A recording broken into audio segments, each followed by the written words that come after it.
Day 2, Saturday. I was woken up at 5 a.m. by the other guys in the room getting ready for morning meditation. This was a small miracle, as normally it would take an earthquake or meteor strike to wake me up. I gingerly jumped down the last couple of rungs of the top bunk ladder, reminding me that I was now in my 40s and basically made of glass. I got dressed and stumbled out, not really knowing where I was going. The sun hadn't risen, and none of the reference points from the brothers' tour had stuck. I didn't see anyone going in any particular direction, so I wandered towards the bell tower, a tall, beautifully lit pagoda on stilts, with a huge bell hanging underneath. A brother was there getting ready to ring it again. I asked quietly, noble silence, where I was supposed to go, and he pointed me towards the great hall behind me. He also told me that practice began at 6 a.m. That made sense, and I probably should have picked this up from the board in the dining hall. I had a little time, so I enjoyed the stars, unbelievably clear and deep here in the darkness of the French countryside. I hadn't seen the stars this way since I was a child on the farm that I grew up on in Ireland, and suddenly I felt far from home in an alien place. An alien place I was yet to actually see. Some folks were silently practicing mindful movement in front of the hall, and I decided to wait inside, if nothing else to give myself a chance to settle before morning meditation. I took off my shoes and entered the long wooden great hall. 3 long rows of mats sat on each side of the hall, with a long wooden walkway down the middle. Beside me were huge drums, and at the far end was an empty altar with a glass window looking out onto a bamboo garden with a statue of the Buddha. On each side of the altar was a gong, and a small shrine to Thich Nhat Hanh, the founder of Plum village. It wasn't built to awe the entrant, as the Catholic chapels and cathedrals that I grew up in were designed to do.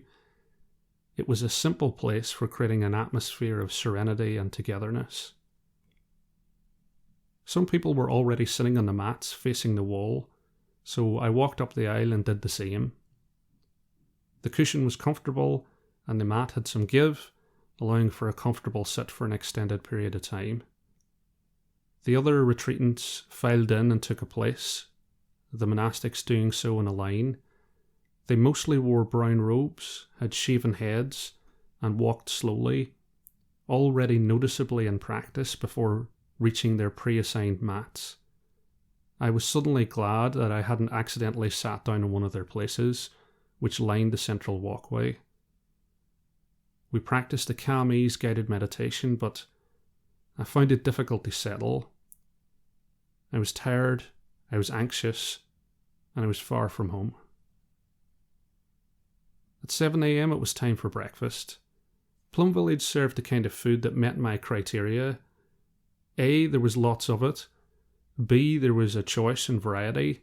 And C, it was mostly of a high standard. Food, of course, at Plum Village was vegan.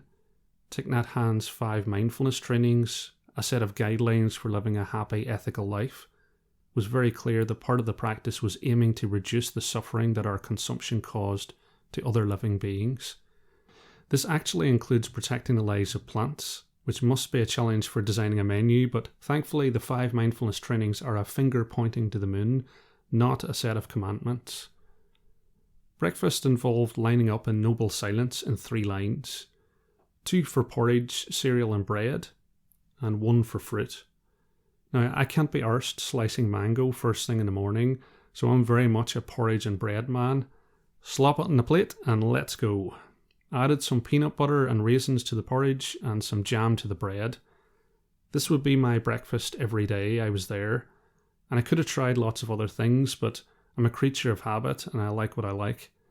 I sat with Ian and Heather and ate in silence.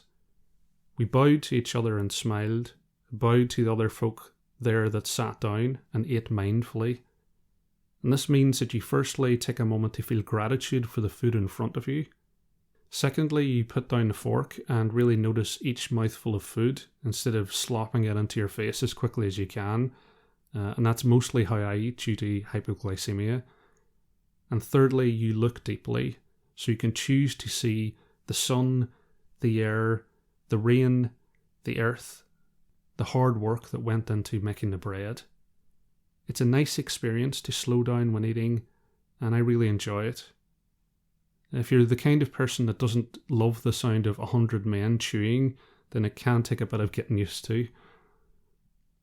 After breakfast, I washed up my plates and went back to my room. The first activity wasn't for a while longer, so I decided to catch up on some sleep. Opening the door, I saw all of my roommates had the same idea. We smiled and nodded to each other, noble silence, and crashed. I hadn't had a chance to actually introduce myself to them yet, but my roommates were Ben from the US, Joao from Portugal, Ash from London, Buja, a farmer from Spain, Mark, a teacher from Canada, and T from France. Getting to know them was a long process of me getting over myself and being less backward. More on that later. After a helpful nap, it was time for orientation in the Great Hall. I expected this to be about etiquette, culture, how things were done in Plum Village, but it was actually a refresh of the basics of mindfulness in the Plum Village tradition. Getting everyone on the same page makes sense, as some of the retreatants are either new to the practice or practice in a different tradition. The talk from the monastic focused on the interconnected nature of the mind and the body. One of the most interesting perspectives was the Plum Village approach, where rather than trying to make your mind calmer and happier, the focus would be on the body, which is easier to control. As the body calms, so too would the mind. And as the week went on, we would experience that most of the practice focused on the body. This was a really powerful insight I had to share, and you can listen to more on that in the recent episodes of the podcast.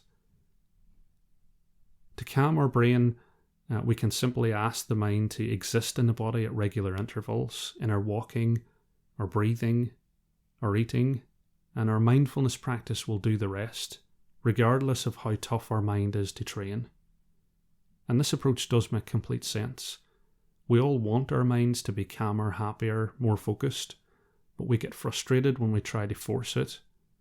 New Year's resolutions fail, we can't stick with our self-care routines. But the body is easier. We can make the body do what we want.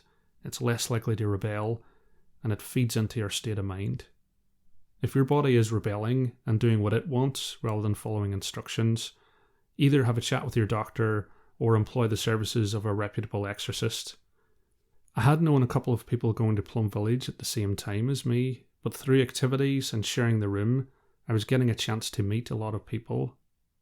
Mindfulness and Sangha is a fast way of getting to know others because you already have lots in common and plenty to talk about. Despite this, I was feeling an odd sort of melancholy. I couldn't help thinking back to the advice from my friend in the UK, it won't be what you expect, and trying to adjust to the retreat, as it actually was rather than what I was hoping for. The other thing I was struggling with was my social battery. I'm not a social butterfly, and a little socializing tends to go a long way with me. I was kind of stupidly realizing that the social aspect was going to be all day, every day, and I didn't have my own space that I could retreat to. What I really wanted was to have an hour, actually make that 2 hours, of just sitting in a quiet room alone. The meditation practice and noble silence provided a bit of that, but the $64,000 question was whether being around people 24/7 would break me of my anti-socialism. You get what I mean? Or would it just break me? Lunch was next. Another good chance to socialise, meet new people. But I'd like to focus on the food. So you grabbed a plate or a bowl, you got some rice, and then filled up with some very nice dishes. It could be orange chicken, it's not actually chicken. Salty, spicy beef, it's not beef. Chickpea curry, that really is chickpeas, or lots of other choices. They didn't do potatoes often, but my God, they were good. It's a stereotype that Irish people like potatoes. I'm sure there's lots of Irish people who don't like potatoes. I haven't met them. I love potatoes, and the wonderful kitchen staff at Plum Village knows how to make potatoes. Ian said that it was like dining out at a restaurant every day. There were a couple of things that I wasn't keen on, but he wasn't far wrong. That afternoon was service meditation. You might have heard it described as household delights in another context. We're talking graft, manual labour basically, carried out with joy and full awareness.